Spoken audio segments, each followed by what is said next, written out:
চাচা দেখতে পেল, হারিস, মোহাম্মদ তুমি এখানে কেন বেটা? চলো বাড়ি চলো। বাড়ি নিয়ে আসলো হযরতে হালিমা। শেষ বিদায় নিল সেখান থেকে, বাড়ি চলে গেল। এদিকে নবী আমার মা আমিনার কাছে দিনের পর দিন বড় হতে লাগলো। নবীর বয়স হয়ে গেল 6 বছর পূর্ণ। এবার নবীকে কাছে ডাকলেন, মোহাম্মদ একটু কাছে আইলাল। মা আমিনা বলতেছেন, নবী পাক সাল্লাল্লাহু আলাইহি ওয়াসাল্লাম বলছেন, আম্মা আম্মা কি বলছো আম্মা? বলে, শুনো বেটা, একটু কাছে এসো। নবীর আম্মা বলতেছেন, হযরতে আমিনা বলতেছেন, বেটা বহুদিন হয়ে গেল, বিয়ের পর তোর বাবার দেশ আমি যাইনি। 6 বছর হয়ে গেল, তোর নানার মুখ দেখিনি, তোর নানির মুখ দেখিনি, তোর মামার মুখ দেখিনি, আমাদের পাড়া প্রতিবেশীর মুখ দেখিনি। ডাক, চলো তুমি আর আমি তোমার দাদুকে বলে চলো মদিনা ঘুরে আসি। নবী পাক সাল্লাল্লাহু আলাইহি ওয়াসাল্লাম বলছেন, হ্যাঁ আম্মা, খুবই ভালো। নবীর মা বলছেন, আরেকটা জানো, তোমার আব্বার কবরটাও জিয়ারত করা হবে। মেন কবরটা জিয়ারত করব, চলো তোমার আব্বার কবরটা একবার দেখিয়ে দিই। লাল, ও আমার লাল, তুমি যখন গর্ভে ছিলে, তোমার আব্বা ব্যবসা করতে গিয়ে আবুয়া নামক নাখলা নামক জায়গাতে সারা দিনের জন্য, সারা সময়ের জন্য চিরস্থায়ী সেখানে কবরস্থ হয়ে আছে, সেখানে মাদফুন আছে, সেখানে শুয়ে আছে, চলো একবার দেখে আসি। আব্দুল মুত্তালিবকে বলতে যাচ্ছেন আমিনা। আমিনা বলতে লাগলেন, ওগো আমার শ্বশুর আব্বা জান, আমাকে একটু পারমিশন দাও। পারমিশন যদি আমাকে দাও, আমি আমার পিতার দেশ ঘুরে আসব, আমি আমার আব্বার দেশ ঘুরে আসব। আব্দুল মুত্তালিব বলতে লাগলেন, ও বৌমা আমিনা, তোমাকে যেতে হবে না এখন, তুমি যদি চলে যাও মা, আমি কালকে থেকে তাকে মামা বলে ডাকবো। আমার চোখের আড়াল হয়ে যেও না মা। আব্দুল্লাহ যখন দুনিয়া থেকে বিদায় হয়েছে, আমি শোকে শোকাহত, আমি শোকে আছি, পড়ে আছি, আমি শোকে আছি। ও আমিনা, তুমি যেও না। নবী পাক সাল্লাল্লাহু আলাইহি ওয়াসাল্লাম বলতেছেন, দাদু জান, আমার আব্বার কবরটা জিয়ারত করা হবে, আমার নানার দেশটা ঘুরে আসা হবে। নবী পাক সাল্লাল্লাহু তাআলা আলাইহি ওয়াসাল্লাম বলেন যে, দাদু জান, আমাদেরকে যাওয়ার জন্য পারমিশন দিয়ে দাও। দাদু পারমিশন দাও। পারমিশন দিবে না দাদু? দাদু জান পারমিশন দাও। হযরত আব্দুল মুত্তালিব একটু চিন্তা করলেন। চিন্তা করার পর হযরত আমিনাকে বলছে, আমিনা যাবে যাও, ঠিক আছে, কিন্তু বেশি দেরি করো না আমিনা। আমি একাই বুড়া মানুষ কেমন করে থাকবো বলো? আব্দুল্লাহকে হারিয়ে আমাকে কিছুই ভালো লাগে না। আমিনা তুমি বেশি দিন থাকবে না, খুব তাড়াতাড়ি চলে আসবে, যত পারো তাড়াতাড়ি চলে আসবে। আহারে, উটকে সাজানো হলো, কাফেলাকে সাজানো হলো। নবী পাক সাল্লাল্লাহু আলাইহি ওয়াসাল্লাম তার একজন বাবার বাঁধি উম্মে আইমানকে সাথে নিয়ে নবী পাকের মা নবী 3 জন উটের পিঠে আরোহণ হয়ে চলতে শুরু করেছে। হযরতে আব্দুল মুত্তালিবের চোখের জল আর থামে না। না হয় বৌমা কি এবার আমার শেষ দেখা হচ্ছে? আমি কি বৌমাকে শেষ দেখা দেখছি? আমি কি আমার বৌমাকে শেষ দেখা দেখছি? এই বলে হযরতে আব্দুল মুত্তালিব কাঁদতে শুরু করেছেন, যদি আমার ছেলের মতো রাস্তাতে আমেনা শেষ হয়ে যায় তাহলে আমি কাকে নিয়ে বাঁচব, আমি কাকে নিয়ে বাঁচব। যেমন আব্দুল্লাহ ব্যবসা করতে যে মরেছে, আব্দুল্লাহ যেমন ব্যবসা করতে গিয়ে মারা গেছে, সেরকম না হয়, সেরকম যদি ঘটে যায় আমি কিন্তু সহ্য করতে পারবো না।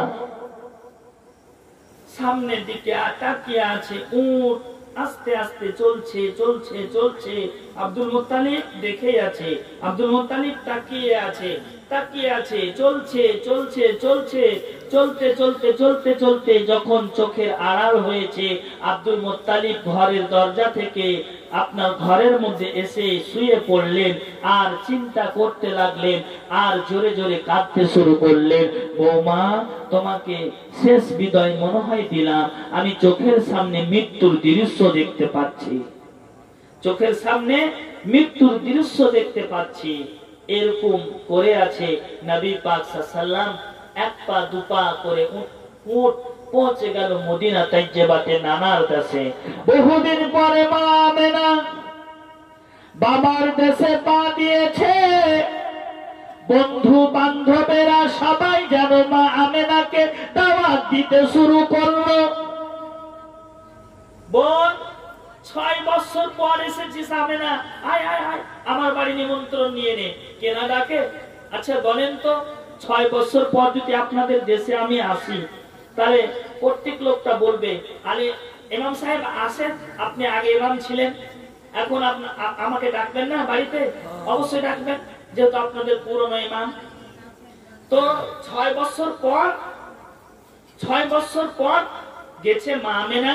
আমেনাকে দেখার পর সবাই ইনভাইট করছে, সবাই দাওয়াত দিচ্ছে, সবাই ডাকছে, আজকে আমার বাড়িতে থাক, আজকে আমার বাড়িতে থাক, আজকে আমার বাড়িতে থাক।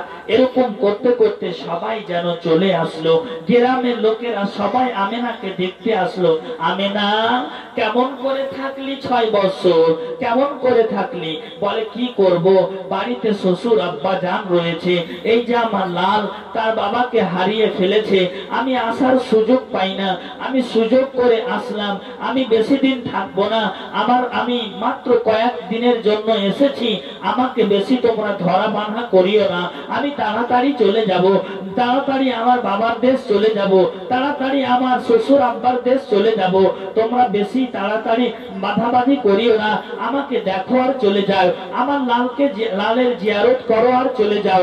নবীকে সবাই দেখছেন, দেখার পর হতভম্ব হচ্ছে, আরে এত সুন্দর চেহারা আমেনা, এরকম বাচ্চা তো দুনিয়াতে একটাও দেখতে পাইনি, এত সুন্দর লাল কেমন করে পেলি? হযরতে আমেনা বলতেছেন, ইনি হচ্ছেন দোজাহানের বাদশাহ, ইনি হচ্ছেন দোজাহানের বাদশাহ, নবীদের ইমাম, নবীদের ইমাম। এই বাচ্চার অনেক শান আছে, তোরা বুঝতে পারবি না। হযরতে আমেনা 10 থেকে 20 দিন বাবার বাড়িতে কাটালেন, তারপরে নিজের ছেলেকে নিয়ে আসতে লাগলেন, একটা রাস্তায় দাঁড়িয়ে গেলেন, বাবার দেশ থেকে রাস্তা ছেড়েছে আর মিডিল রাস্তাতে এসে, চৌরঙ্গি রাস্তাতে এসে দাঁড়িয়ে গেলেন। হযরতে আমেনা বলতেছেন, উম্মে আইমান, বহুত দিন পর আমরা ফিরেছি, বহুত দিন পর আমি এই রাস্তা দিয়ে এসেছি, এখন আর উল্লেখ করতে পারি না এই রাস্তাটা কোন দিকে যাবে, এই রাস্তাটা কোন দিকে যাবে।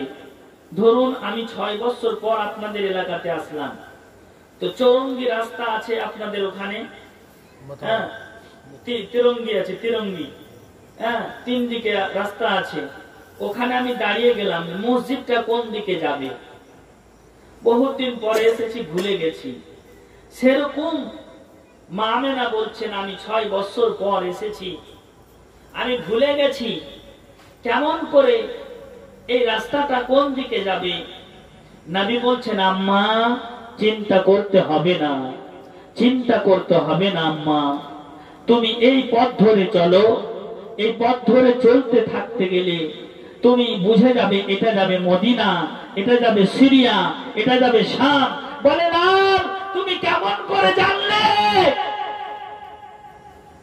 তুমি কেমন করে বুঝলে যে এই রাস্তা সিরিয়া যাবে, এই রাস্তা মোথাবাড়ি যাবে, এই রাস্তা মালদা যাবে, এই রাস্তা সদলাপুর যাবে? তুমি কেমন করে জানলে? বলে আম্মা, তোমার জন্মের সময় কিছুক্ষণ আমি উপিয়েছিলাম, তোমার চোখের আড়ালে ছিলাম কিনা? বলে হ্যাঁ, ফারিস্তারা তোমাকে নিয়ে চলে গেছিল। বলে মা, আমাকে সারা পৃথিবী ঘুরিয়ে দিয়েছে, সারা পৃথিবী আমি ঘুরে নিয়েছি, আমি রাসূলুল্লাহ সারা পৃথিবী ঘুরে নিয়েছি, আমি রাসূলুল্লাহ সারা পৃথিবী ঘুরে প্রত্যেকটা রাস্তা আমি বলতে পারবো। মা গো, এটা রাস্তা সিরিয়া দেশ যাবে, এটা রাস্তা আমার আব্বার দেশ, আব্বার বাড়ি যাবে, আব্বার কবর যাবে, এটা রাস্তা মুলকে শাম যাবে, এটা হেজাজ যাবে, এটা শাম দেশ যাবে। আরে নবী আমার সব বলে দিতে পারছে। নবী আমার ইলমে গায়বের মালিক, নবী আমার গায়বের সংবাদদাতা, নবী পাক সাল্লাল্লাহু আলাইহি ওয়াসাল্লাম বেআইব নবী, বেমিসাল নবী। নবী পাক সাল্লাল্লাহু আলাইহি ওয়াসাল্লামের চোখে কোনো কিছু পর্দা থাকতে পারে না। নবীর চোখের সামনে পর্দা নাই, নবীর চোখের সামনে নূরের পর্দা রয়েছে। কিসের পর্দা? নূরের পর্দা রয়েছে। আহারে, রাসূল আরবি সাল্লাল্লাহু তাআলা আলাইহি ওয়াসাল্লাম আম্মাকে বলছে, আম্মা এই রাস্তা ধরে চলো। নবী পাক সাল্লাল্লাহু আলাইহি ওয়াসাল্লাম পৌঁছে গেলেন বাবার কবরের সামনে। মাটিগুলো মারছে, চোখে মারছে, মুখে মারছে। আব্বা, আব্বা, একবার কবর থেকে উঠো আব্বা, আব্বা, আমাকে মায়ের গর্ভে তুমি রেখে এখানে আছো, তুমি এখানে চির বিদায় নিয়ে নিয়েছো আব্বা, আব্বা, একবার কথা বলো আব্বা, তোমার লাল এই কবরের সামনে দাঁড়িয়ে আছে। নবী পাক সাল্লাল্লাহু আলাইহি ওয়াসাল্লাম হাউমাউ করে কেঁদে ফেললেন। উম্মে আইমানও কাঁদছেন, হযরতে আমেনাও কাঁদছেন, সবাই মিলে হাউমাউ করে কাঁদছেন। নবীর আম্মা বলতেছেন, ও আব্দুল্লাহ, একবার কবর থেকে উঠে যাও আব্দুল্লাহ, তোমার লালকে দেখে নাও, তোমার লাল আজকে তোমার কবরের পাশে দাঁড়িয়ে আছে। দেখো দেখো তোমার লালকে, চাঁদ সা চেহারা, ফুল সা চেহারা, বেআইব নবী, বেমিসাল নবীকে দেখে নাও। ও আব্দুল্লাহ, তুমি কেমন করে শুয়ে আছো? তুমি পাসার হয়ে গেছো। একবার উঠো আব্দুল্লাহ, আব্দুল্লাহ একবার উঠো, তোমার লালকে দেখে নাও আব্দুল্লাহ, আব্দুল্লাহ তোমার লালকে দেখে নাও, আব্দুল্লাহ তোমার লালকে দেখে নাও। নবী পাক সাল্লাল্লাহু আলাইহি ওয়াসাল্লাম মাকে দেখে কাঁদছেন, মাকে দেখে কাঁদতে শুরু করেছেন, মাকে দেখে কাঁদছেন। বলে আব্বা, আব্বা, তুমি কবর থেকে উঠো আব্বা, আমি আর সহ্য করতে পারি না আব্বা, আমি আর সহ্য করতে পারি না আব্বা, কবর থেকে উঠো আব্বা, কবর থেকে উঠো। এরকম করতে করতে সময় কেটে গেল, সময় পার হয়ে যাচ্ছে। বলে আব্বা, তুমি দেখা দিলে না আব্বা, একবার তোমাকে দেখা দিতে হবে, একবার তোমাকে ঈমান আনতে হবে, তো আমার কালেমা তোমাকে পড়তে হবে, আমার কালেমা তোমাকে পড়তেই হবে আব্বা, আমার কালেমা তোমাকে শাহাদাত করতেই হবে আব্বা। আমি আরেকবার আসবো আব্বা তোমার কবর জিয়ারত করতে আব্বা, আব্বা তোমাকে কবর থেকে উঠাবো, উঠিয়ে তোমাকে কালমা শরীফ পড়াবো, মুসলমান করে দিব আব্বা, তোমাকে আমার কালমা পড়াবো, আমার কালমা তোমাকে পড়তে হবে। বলুন সুবহানাল্লাহ। নবী আমার বিদায় হজের সময় এসে আব্বার কবরের সামনে দাঁড়িয়ে আওয়াজ বের হলো, কবর থেকে আব্দুল্লাহ উঠে নবীর কলমা পড়েছিলেন। বলুন সুবহানাল্লাহ। নবীর আব্বা মুমিন, নবীর মা মুমিনা, বুঝতে পারলেন? সবাই মুমিন। নবীর পরদাদা ঈমানদার, নবীর দাদু ঈমানদার, মুসলমান, ওনারা মুসলমান, মিল্লাতে ইব্রাহিমী, ইব্রাহিম আলাইহিস সালাতু তাসলিমের সন্তান। তাই কেউ কাফের নবীর বংশে কাফের নেই, যারা আছে মুসলমান আছে। বাবাজি ভাইয়েরা, আবু লাহাব কাফের আছে, কিন্তু নবী পাক সাল্লাল্লাহু আলাইহি ওয়াসাল্লামের পরদাদা যারা আছে তারাই হচ্ছে ঈমানদার লোক। বলুন সুবহানাল্লাহ। বাবাজি ভাইরা একবার দরুদ শরীফ পড়ে আগে বাড়ি। আল্লাহুম্মা সাইয়্যিদানা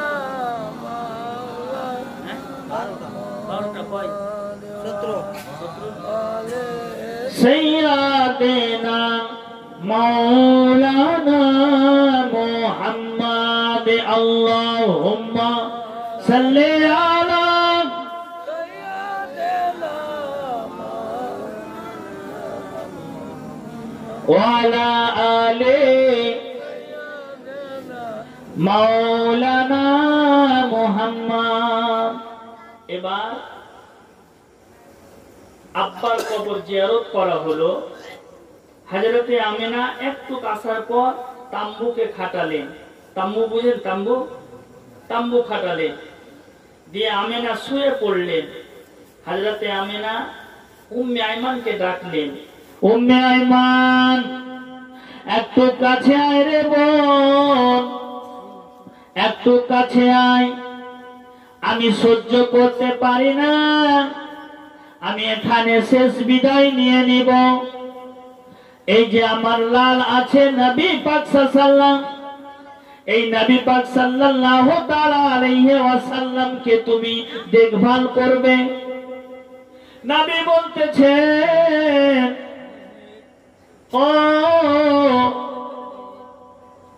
মুহাম্মদ সাল্লাল্লাহু আলাইহি ওয়াসাল্লাম, বেটারে আমি শেষ নিঃশ্বাস ত্যাগ করব। আমি চোখের সামনে মৃত্যুর দৃশ্য দেখতেছিলাম। ও আমার লাল, তাড়াতাড়ি করো, আমাকে তাড়াতাড়ি শুইয়ে দাও। একটু কাছে আয় রে লাল, একটু কাছে আয়। মদিনা মক্কায় যাবি, কেউ যদি একটা বড় কথা বলে দেয় সহ্য করে নিও। এরকম কথা বলতে বলতে নবী বলতেছেন, আম্মা জান তুমি কি আর ফিরে যাবে না? নবীর আম্মা বলতেছেন, না আমি আর ফিরে যেতে পারবো না, আমি এখানেই আমার শেষ নিঃশ্বাস ত্যাগ হবে, আমি এখানেই মরে যাব। নবী বলতেছেন, আম্মা এরকম কথা বলো না মা, আমি কালকে থেকে কাকে মা মা বলে ডাকবো। মা চলো না মা, আমি কালকে থেকে মা বলে কাকে ডাকবো? আম্মা তুমি কি যাবে না?